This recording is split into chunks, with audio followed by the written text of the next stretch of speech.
With WWE expected to release talent soon and more, this is Wrestling Hub. My name is John and you're watching the Wrestling Report for June 8th. Before we get into the rest of the video, make sure you subscribe to Wrestling Hub and turn on all notifications to stay up to date with everything in the world of pro wrestling. Also, don't forget to follow us on Instagram at WrestlingHubOfficial and also follow us on Twitter at Wrestling_Hub.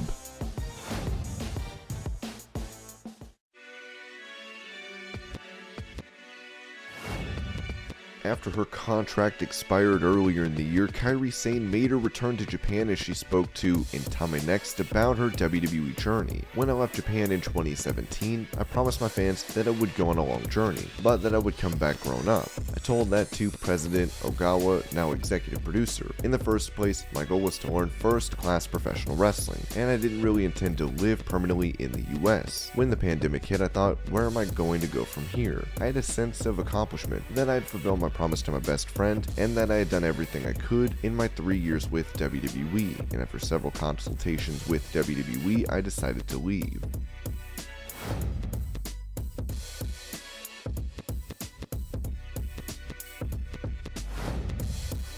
During an interview with ITRWrestling.com, Mia Yim spoke about her run in WWE and when pro wrestling stopped feeling fun for her. The biggest issue I had with the relationship between having fun and pro wrestling, it's a lot of the mental game. So it was starting to feel more like work, like what it is, 2022, the end of 2020, early 2021. It felt more like a work and less like fun. The minute it started to become like that, I needed to take a couple of months off just to kind of reevaluate what I wanted to do in general, whether it be wrestling again or just real life stuff. Like Keith and I got married and 2 weeks later we moved like halfway across the country. So it was just a lot of real life stuff happening back to back to back anyway. Then it was one of those things where it's like Keith Lee had to go right back to work right after the wedding. I'm like, okay, you can work, do your thing. Then since I'm going to be taking some time off anyway, let me take care of everything at home, but also kind of reevaluate, like I've done everything I wanted to do in my career at this point. So it's like, do I still even want to wrestle? Like, it's not fun for me anymore. I don't want to be told what I can and can't do, like I'm gonna change who I am. I don't know if that was something I wanted to do again.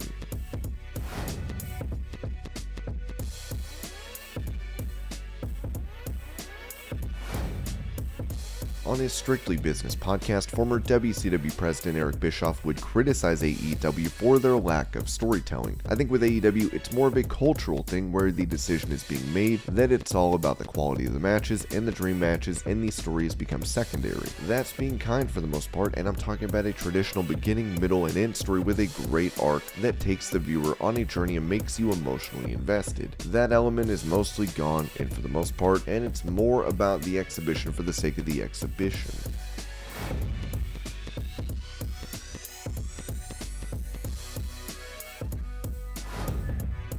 With many wondering what is next for MJF following his promo from last week's Dynamite where he demanded to be fired, Booker T praised the star in his Hall of Fame podcast, saying, "I don't think MJF went over the promo with the TBS executives. And if he said that about Tony Khan, whatever he said about Tony Khan, you know, the truth hurts. Truth hurts. And I know that might be picked up. I didn't say it, but everything that MJF normally talks about, he's spot on."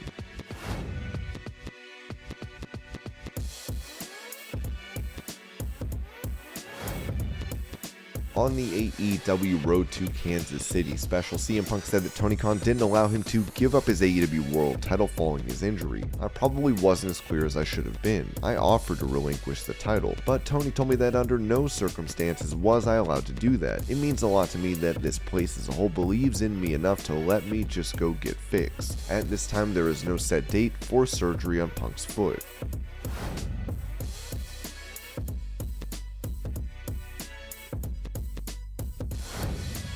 Talking on Honest Offense about the WWE chairman, Kane revealed that Vince McMahon has an odd sixth sense for trends in wrestling. You look at pay-per-view. If you go to www.payperview.com, you get redirected to WWE. Vince did not invent pay-per-view, but you can make an argument that he was the guy that perfected it. He was ahead of the curve there. We had a huge presence on the internet in 1995, before anyone really knew what the internet was. We were doing chat rooms and all sorts of stuff. Then you look at the app that came out, which was kind of not great, but he recognized before a lot of people did that folks were migrating away from their TV and to their computer, and now they are migrating from their computer to a handheld device. When the app came out, we were like, we're behind the curve. The reason for that was they were thinking about the WWE network, which originally was going to be a cable network, and then he decided we're going to put it online, move all pay-per-views to a monthly subscription. We all thought he was crazy for that because pay-per-view made up half the company's revenue. He was completely changing the business model. I remember the stock sunk. Vince McMahon is an idiot. People were talking about suing.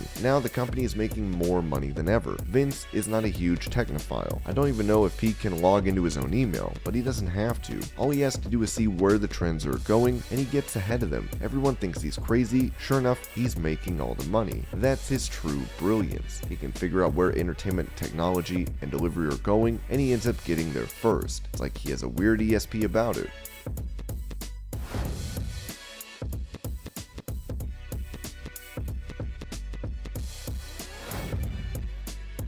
On Raw this week, the Judgment Day revealed Finn Balor to be their newest member as the group's leader Edge was kicked out and beaten down. With the hiatus of Cody Rhodes reportedly playing a part in WWE making Edge a babyface, it was said by Fightful recently that Edge had been against an original idea pitched for his group. WWE had mentioned taking Judgment Day a supernatural route, which Edge was said to have been opposed to. Word started to emerge in the afternoon hours ahead of WWE Raw that a big shift involving Finn Balor and Edge was set to happen. Although that was firmly set on Monday, the pitch to have Balor as a member of Judgment Day came well before that. Fightful sources had indicated to us the week prior that Balor was set to turn heel and join the group days before Hell in a Cell. However, there was no mention at that point of Edge leaving the group. It was then said by Ringside News that WWE leaked this story to create buzz for Raw. There has been a lot of chatter about Judgment Day, and that's exactly what WWE wants. I was told that the speculation about Edge and everyone guessing is exactly what Vince McMahon, Bruce Pritchard, Ed Koskey, Edge, and anyone else involved want. They want that chatter.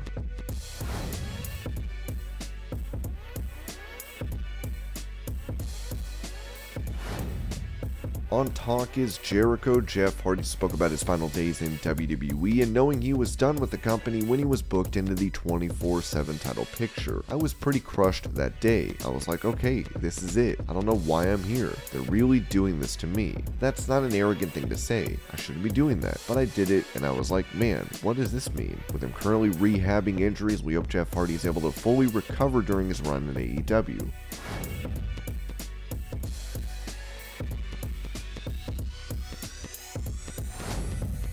With Cody Rhodes announcing the need for surgery, Ringside News has noted that lots of changes were made to Raw once Cody was injured, and that's understandable. I was also told that the roster needed to be shifted. Cody is slated for surgery tomorrow. We're seriously hoping for the best because WWE is in a tough spot right now. Rhodes would also show a timeline for his injury, the day it occurred, up until Hell in a Cell.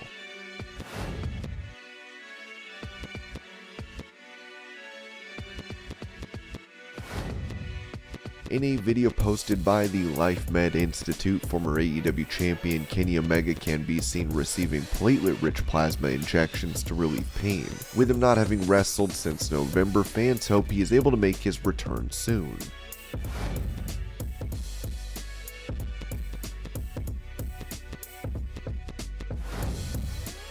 John Cena recently met with a 19-year-old Ukrainian refugee with Down syndrome, where the young man wanted the C Nation leader to help him say hi to another WWE superstar.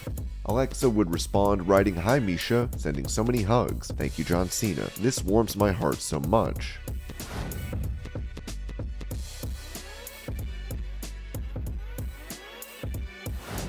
After being brought into WWE from Fox in 2021 to report under Stephanie McMahon, Fightful has reported that an executive originally said to have left WWE was apparently fired. To expand on that, another situation that was clarified was Business Insider saying that WWE head of global sales and partnerships, Claudine Lillian, was leaving WWE. We were able to confirm that she was let go and wasn't looked upon as a great hire by McMahon. We were told there were plenty of areas of improvement in that department, such as selling sponsors on a much more broad, long-term basis instead of a single show basis.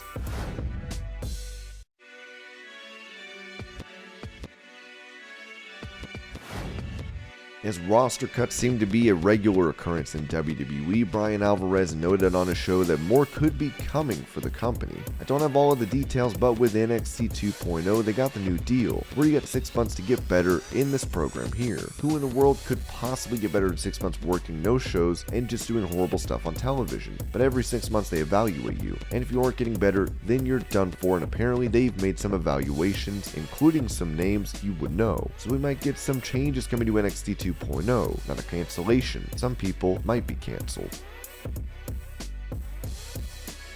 And this was your Pro Wrestling News Update. I hope you're all having a great day. Thank you so much for watching, and I'll see you later.